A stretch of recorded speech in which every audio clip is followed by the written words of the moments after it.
Η συμπερίληψη είναι ένα θεμελιώδες ανθρώπινο δικαίωμα, αλλά συνήθως αυτό μένει μόνο στη θεωρία. Ο πολιτισμός σήμερα επικεντρώνεται σε μεγάλο βαθμό στην εικόνα. Αντιλαμβανόμαστε λοιπόν ότι άτομα με οπτική αναπηρία ή με μειωμένη όραση βιώνουν πολλούς φραγμούς και πολλά εμπόδια κατά την πρόσβασή τους στην τέχνη και το πολιτιστικό αγαθό. Θα λέγαμε ότι περισσότερο από κάθε άλλη φορά τα μουσεία διεθνώς έχουν καταλάβει ότι το κοινό τους δεν αντιπροσωπεύεται ισότιμα, ή μάλλον θα έλεγα ότι το κοινό τους δεν είναι αυτό που θα μπορούσε να είναι σε σχέση με την υπόλοιπη κοινωνία και κάνουν προσπάθειες έτσι ώστε οι πόρτες τους, οι χώροι τους, οι συλλογές τους να ανοίξουν πολλαπλά. Δηλαδή έχει μια σημασία και μεταφορική και πραγματική αυτό το πράγμα. Οπότε μπορώ να σας πω ότι σε επίπεδο διεθνούς βιβλιογραφίας, σε ό,τι έχει να κάνει με τη μουσεολογία, συζητιέται πάρα πολύ το θέμα αυτό. Το ζήτημα είναι τι κάνει κανείς στην πράξη.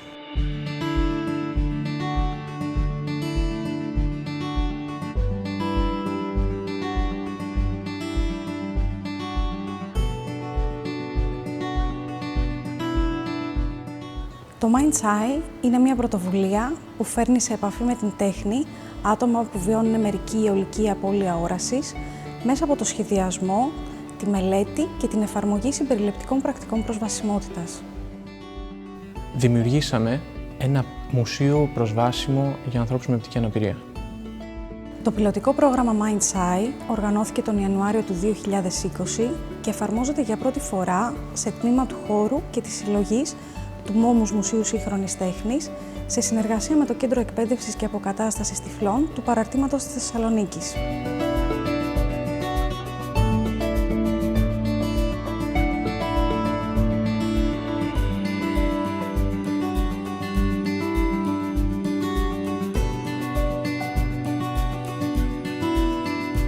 Στο πλαίσιο του προγράμματος, επαγγελματίες από διαφορετικά επιστημονικά πεδία συνέπραξαν με άτομα από την κοινότητα ατόμων με οπτική αναπηρία και ανέπτυξαν πρακτικές για την ερμηνεία των έργων τέχνης και την αυτόνομη πρόσβαση στο χώρο του μουσείου.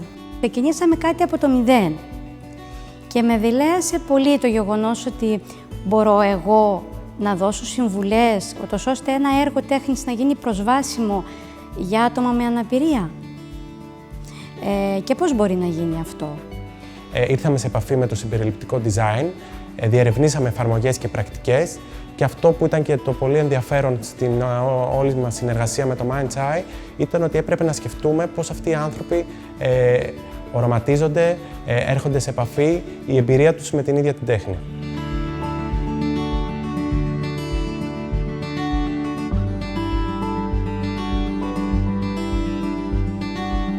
Οι πρακτικές που εφαρμόζονται ως οπτικοακουστικά βοηθήματα σε 10 έργα της μόνιμης συλλογής και σε τμήμα του χώρου του μουσείου εστιάζουν στην πρόκληση απτικών και ηχητικών ερεθισμάτων, ενεργοποιώντας το μάτι του μυαλού. Έχουν ένα πολύ μεγάλο φάσμα διαχείρισης και εκτός από απτικά ή ακουστικά τελικά δημιουργούν ένα σύνολο για τα 10 έργα που βρίσκονται και σε 2 χώρους του μουσείου μας. Εισερχόμενοι στο μουσιακό χώρο, ο οδηγός όδευσης καθοδηγεί τους επισκέπτες με λευκό μπαστούνι προς όλα τα σημεία ενδιαφέροντος και τα εκθέματα, δημιουργώντας μια διαδρομή που οδηγεί από το ένα έργο τέχνης στο άλλο με ασφάλεια. Ένα βασικό πράγμα σε εμάς που έχουμε οπτική αναπηρία είναι να νιώθουμε την ανεξαρτησία και να απολαμβάνουμε όλη αυτή την ομορφιά των συγκεκριμένων εκθεμάτων που είναι μέσα σε αυτόν τον χώρο. Για τη διευκόλυνση του προσανατολισμού και της πλοήγησης ατόμων με οπτική αναπηρία έχουν τοποθετηθεί απτικοί χάρτες στην είσοδο κάθε αίθουσας, ο καθένας από τους οποίους παρέχει κωδικοποιημένα σύμβολα που σηματοδοτούν τη θέση των εκθεμάτων και των σημείων ενδιαφέροντος του εκθεσιακού χώρου με τη δυνατότητα ακουστικής περιγραφής και κείμενα σε γραφή Braille. Στο πρόγραμμα Mind's Eye συμμετέχω έχοντας κάνει 3 απτικούς χάρτες για να γίνει προσβάσιμο ένα μέρος του μουσείου σε οπτικά ανάπηρους επισκέπτες. Οι πληροφορίες που περιλαμβάνονται κωδικοποιημένα στους χάρτες αντιστοιχούν στις λεζάντες των εκθεμάτων, οι οποίες φέρουν κείμενο σε μεγαλογράμματη γραφή με τις πληροφορίες του έργου σε ελληνική και αγγλική γλώσσα και τη μεταγραφή του σε ελληνική Braille γραφή. Παράλληλα, στην άνω δεξιά γωνία κάθε λεζάντας, ο χρήστης έχει τη δυνατότητα να ακούσει την ακουστική περιγραφή που έχει δημιουργηθεί για το κάθε έργο τέχνης είτε σκανάροντας τον QR κωδικό με το κινητό τηλέφωνο, είτε μέσω συσκευής αναπαραγωγής ήχου που διατίθεται δωρεάν στην είσοδο του μουσείου. Οι ακουστικές περιγραφές είναι ένα κομμάτι πάρα πολύ σημαντικό. Νομίζω πως είναι αυτό που εξυπηρετεί τους περισσότερους.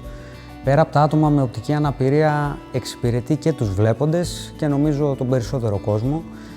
Πλέον στις μέρες μας τα άτομα με οπτική αναπηρία είναι εξοικειωμένα με την τεχνολογία. Εννοείται πως είναι προαπαιτούμενο να χρησιμοποιούμε το ίντερνετ, έτσι να υπάρχει κάποια σύνδεση, αλλά νομίζω ότι για μας είναι η πιο προσβάσιμη εφαρμογή, σκανάροντας δηλαδή το QR code, να έχουμε την ηχητική περιγραφή.